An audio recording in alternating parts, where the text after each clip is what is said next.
पढ़ने जा रहे हैं एक बहुत ही बेहतरीन टॉपिक जिसका यूज बहुत सारे केमिस्ट्री के टॉपिक में होना है और नाम है नॉर्मलिटी। सामान्यता इसको बोलते हैं हम लोग नॉर्मलिटी। क्या है नॉर्मलिटी? ध्यान से आप सभी स्टूडेंट समझेंगे। नॉर्मलिटी क्या है? सामान्यता जिसको बोलते हैं। आपको बता दें कि अभी तक आपने पिछले लेक्चर में मोलरता पढ़ा, मोलरता पढ़ा, मोलंस पढ़ा। इस तीनों का मूल आधार मोल था। आज के टॉपिक का मूल आधार मोल नहीं है। आपको कुछ नया जानना होगा तब आज पढ़ने लायक आप इस टॉपिक को हो जाएंगे। आपको बता दें कि आप इस टॉपिक को अभी पढ़ने के लायक नहीं है। 5 मिनट में हम आपको उस लायक बना देंगे कि आप सामान्यता को बहुत सामान्य रूप में एकदम सरल अंदाज में पढ़ने के लायक हो जाएगा। बस ध्यान अपना बनाए रखिएगा। मेन कॉन्सेप्ट इसका डिपेंड करता है ग्राम इक्विवेलेंट वेट पर, ग्राम समतुल्य भार पर। तो आपको बता दें कि जब जब हम मोलरता पढ़ाए, मोलल्स पढ़ाए, मोललता पढ़ाए तो मोल निकालने के लिए सिखाए। मोल की संख्या निकालने का सूत्र हमने क्या दिया था? दिया गया भार बटा में अणु भार।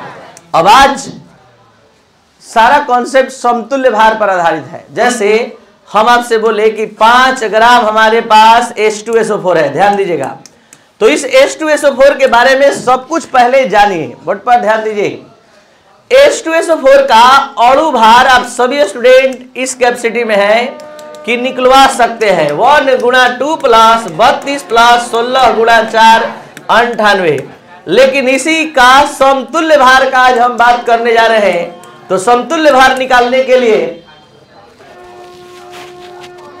समतुल्य भार निकालने के लिए अणु भार में, पीछे ध्यान दीजिए, अणु भार में धनायन या ऋणायन पर स्थित कुल आवेश या विस्थापनशील हाइड्रोजन की संख्या से भाग देंगे तो यहाँ अणु भार आ गया है 98। और आप सभी स्टूडेंट के लिए यहाँ पर हम H2SO4 को तोड़ दे रहे हैं। आप गिन लीजिए धनायन पर कुल आवेश कितना है। तो धनायन पर कुल आवेश 2 है और साथ साथ ऋणायन पर भी 2 आवेश है। तो यहाँ देख सकते हैं धनायन या ऋणायन पर कुल आवेश 2 है तो अणु भार में 2 से भाग लगा और इसका समतुल्य भार आ गया 49। अब जो चीज हम बताने जा रहे हैं अब बेहद ध्यान देंगे, अच्छे से ध्यान देंगे। अगर इस 5 को 1000 से भाग देंगे तो ये ग्राम ग्राम नहीं किलो होगा, जो आप 8 क्लास से सीख लिए। और 4 दिन से 4 लेक्चर से, पिछले 4 लेक्चर से हम रोज समझा रहे हैं कि इस 5 को अगर इसके अणु भार से भाग देंगे तो ये मोल हो जाएगा। और आज समझा रहे हैं कि इसी 5 को अगर 49 से भाग देंगे तो ये हो जाएगा ग्राम समतुल्य भार। तो ये पूरा कॉन्सेप्ट अपने दिमाग में फिट कर लीजिए कि जब हम कहेंगे किलो में बदलिए तो 1000 से भाग, जब हम कहेंगे मोल से मोल निकालिए तो अणु भार से भाग, जब हम कहेंगे ग्राम समतुल्य भार निकालिए तो समतुल्य भार से भाग। अब ये बात अलग है कि आपको समतुल्य भार अगर नहीं आता है तो आप नहीं निकाल सकते ग्राम समतुल्य भार। आपको नहीं पढ़ना चाहिए नॉर्मलिटी, आप पढ़ने के लायक नहीं है, जबरदस्ती पढ़ रहे हैं। तो आप इसके लिए 9431434546 पर व्हाट्सएप मैसेज कीजिए। हम आपको समतुल्य भार का वीडियो लेक्चर भेज रहे हैं।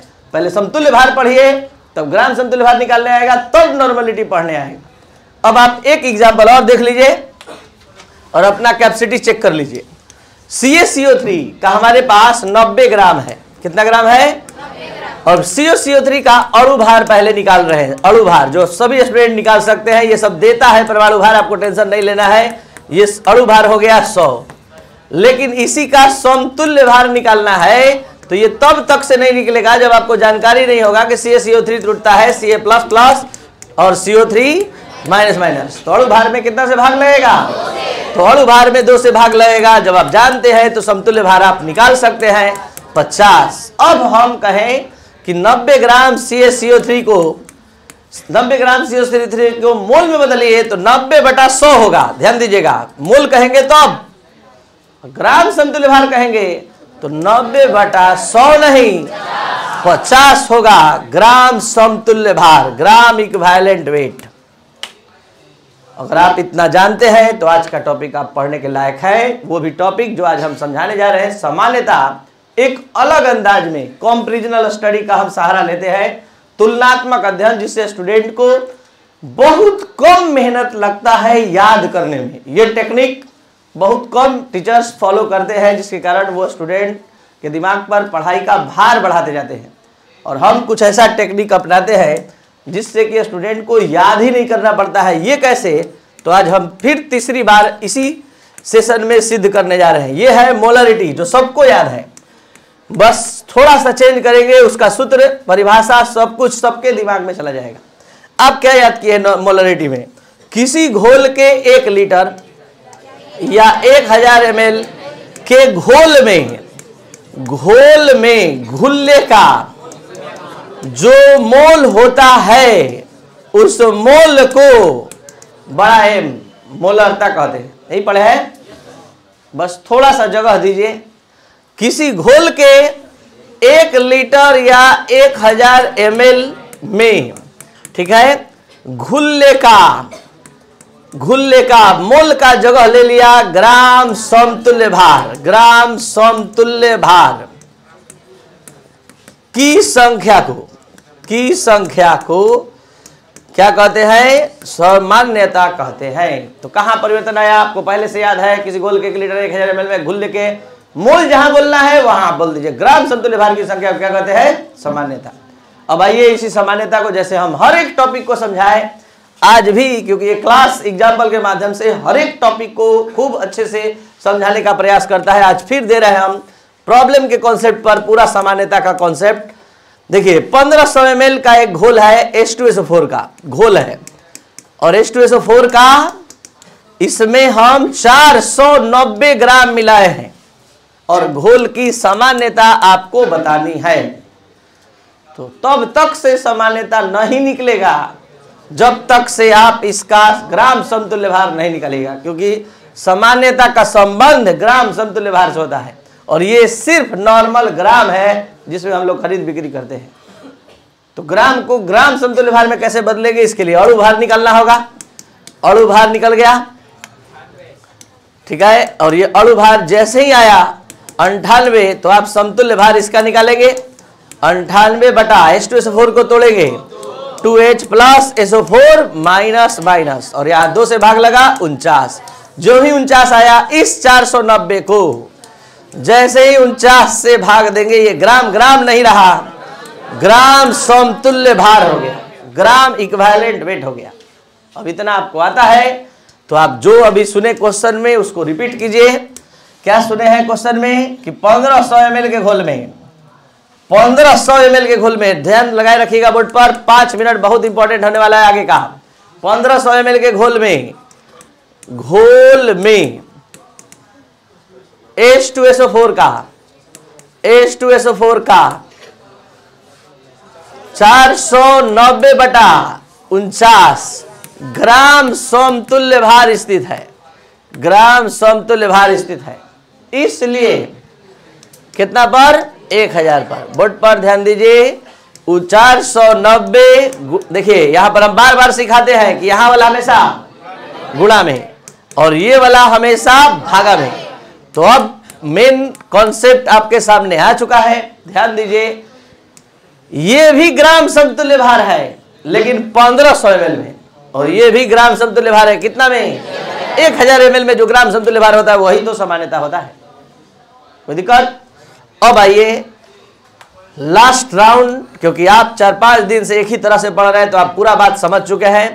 VML का एक घोल है जिसमें घुल्ले का WA ग्राम है, घुल्ले का WA ग्राम है, और इसी घुल्ले का जिसका बात चल रहा है उसका समतुल्य भार E है। तो नॉर्मलता बताएं, तो यहां पर ग्राम समतुल्य भार की संख्या क्या हो जाएगा जी? WA बटा E। तो आप क्या लिखेंगे? ये क्या हो गया? ग्राम समतुल्य भार। तो लिखेंगे, चूंकि VML के घोल में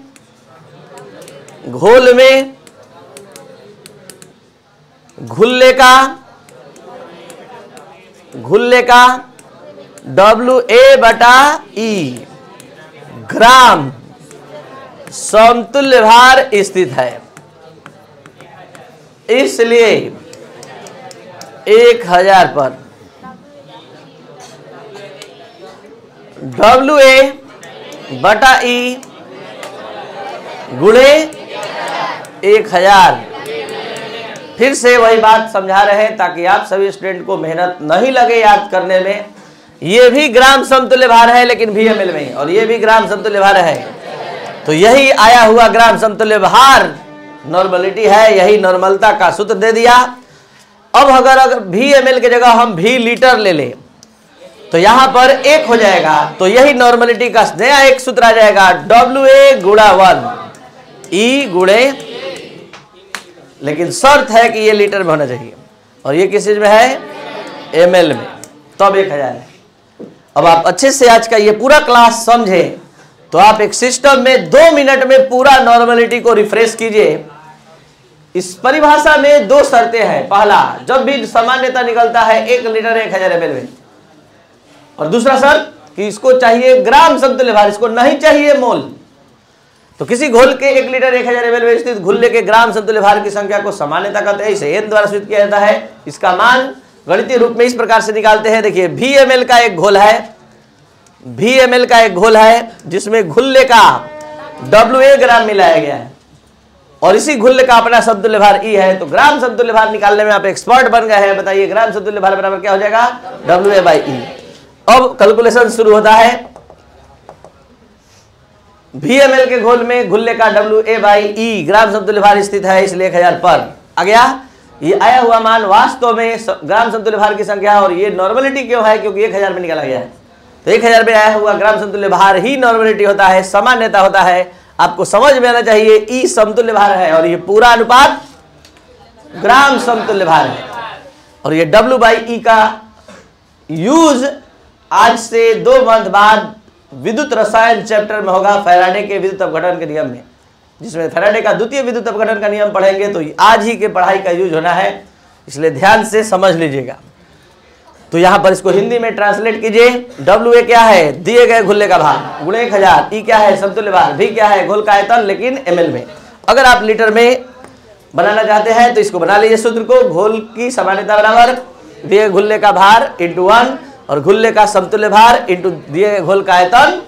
अब आइए जरा सा इकाई पर बात किया जाए। सबका मोलरता का इकाई मोल प्रति लीटर, मोलरता का इकाई मोल प्रति केजी, और इसका इकाई ग्राम समतुल्य भार प्रति लीटर, क्योंकि मोल का स्थान कौन ले लिया है, ग्राम समतुल्य भार प्रति लीटर। ठीक है। अब इसका मान ताप पर निर्भर करेगा कि नहीं करेगा, क्योंकि इसके सूत्र में आयतन आया है, और जिस इकाई के सूत्र में आयतन आएगा सामान्यता पर निर्भर। अब एक इंपॉर्टेंट कॉन्सेप्ट आपके सामने आ चुका है, बोर्ड पर ध्यान बनाए रखिए, बोर्ड पर ध्यान दीजिए। एक हम पदार्थ ले रहे हैं NaOH, ध्यान दीजिएगा। इस NaOH का अणु भार निकलवाई तो 23 + 16 + 1, ये क्या है, अणु भार है 40। समतुल्य भार निकालिए तो NaOH तोड़िए, Na प्लस कितना से भाग लगेगा, 1 से। तो 1 से भाग लगेगा तो समतुल्य भार भी तो 40 से हो गया। अब जरा बताइए, मोलरता का सूत्र है WA गुणे 1000 बटा MA गुणे V, और यहां पर देखिएगा सामान्यता का सूत्र है WA गुणे 1000 बाई E गुणे V। अब आप ही बोलिए, जब MA और E बराबर है, अणु भार और समतुल्य भार बराबर है, तो क्या होगा, मोलरता या सामान्यता दोनों का मान क्या हो जाएगा। तो जिस यौगिक का अणु भार और समतुल्य भार बराबर होगा, उसके घोल की मोलरता और सामान्यता भी क्या होगी, कब होगी, जब MA बराबर E होगा। यहां भी रखिएगा 40 और यहां भी रखिएगा 40, तो हल करिएगा तो एक ही आंसर आएगा। तो इसी बात को यहां लिखा गया है, घुल्ले का अणु भार और समतुल्य भार जब बराबर होता है तो घोल की मोलरता और सामान्यता का मान भी क्या होता है। अगर आप सभी स्टूडेंट अच्छे से इस क्लास को समझे तो लाइक शेयर और सब्सक्राइब करें, और बोर्ड पर जो क्वेश्चन है उसको बनाकर बता दीजिए, और उसका स्क्रीनशॉट लेकर या फिर कॉपी का फोटो खींचकर आप 9431434546 पर व्हाट्सएप मैसेज कर सकते हैं अगर ऑनलाइन पढ़ रहे हैं तो। यहाँ देखा जाए 250 ml का घोल है, घोल 250 ml का है, और इसमें क्या मिलाए हैं, 4.9 ग्राम H2SO4 मिलाए हैं। तो इतना ही सुनाकर कह रहा है कि सामान्यता निकालिए।